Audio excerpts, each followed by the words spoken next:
Chapter 14. Personal Values on Seeking Fame. People are unhappy, the Stoics argue, in large part because they are confused about what is valuable.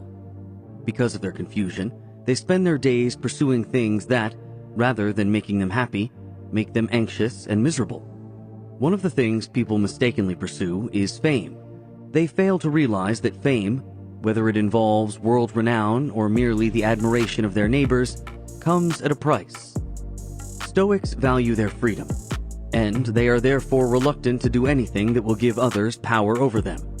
But if we seek social status, we give other people power over us. We have to do things calculated to make them admire us, and we have to refrain from doing things that will trigger their disfavor.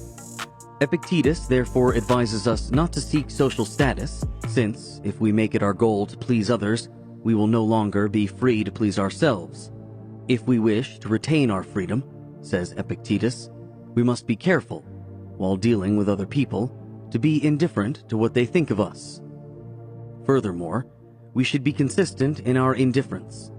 We should, in other words, be as dismissive of their approval as we are of their disapproval. Indeed, Epictetus says that when others praise us, the proper response is to laugh at them.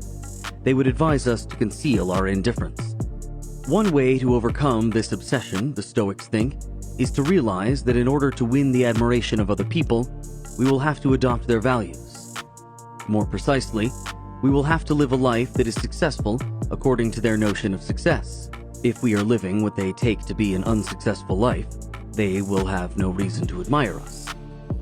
Another way to overcome our obsession with winning the admiration of other people is to go out of our way to do things likely to trigger their disdain. Along these lines, Cato made a point of ignoring the dictates of fashion. When everyone was wearing light purple, he wore dark, and although ancient Romans normally went out in public wearing shoes and a tunic, Cato wore neither. Cato did this not because he sought vainglory.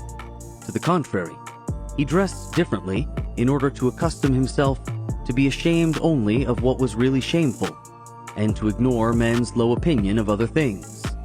In other words, Cato consciously did things to trigger the disdain of other people, simply so he could practice ignoring their disdain. Many people are haunted by a fear that, in some cases, significantly constrains their freedom, namely, the fear of failure.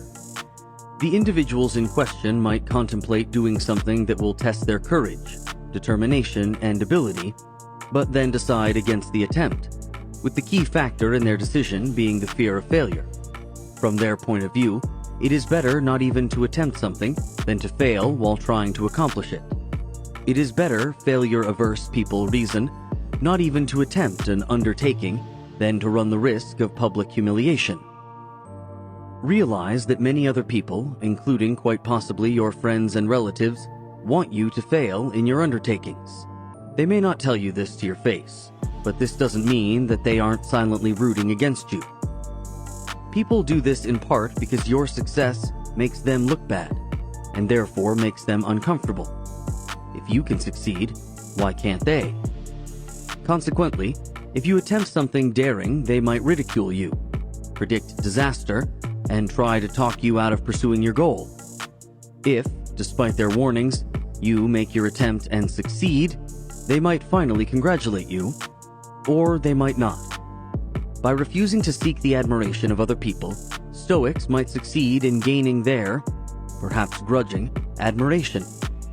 Many people, for example, will construe the Stoics' indifference to public opinion as a sign of self-confidence.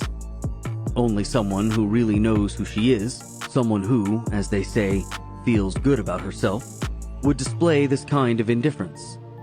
These people might wish that they too could ignore what other people thought of them. In some cases, people's admiration might be sufficient for them to ask the Stoic how she does it. When she reveals her secret, when she confesses that she is a practicing Stoic, will she thereby trigger a conversion in those who ask? Probably not. They might think she is teasing them, who, these days, practices Stoicism. Or they might decide that although Stoicism works for her, it won't, because of personality differences, work for them. Or they will, in all too many cases, conclude that although it would be nice to gain the self-confidence enjoyed by the Stoics, there are other things that are even more worth pursuing. Things such as fame or a life of luxury.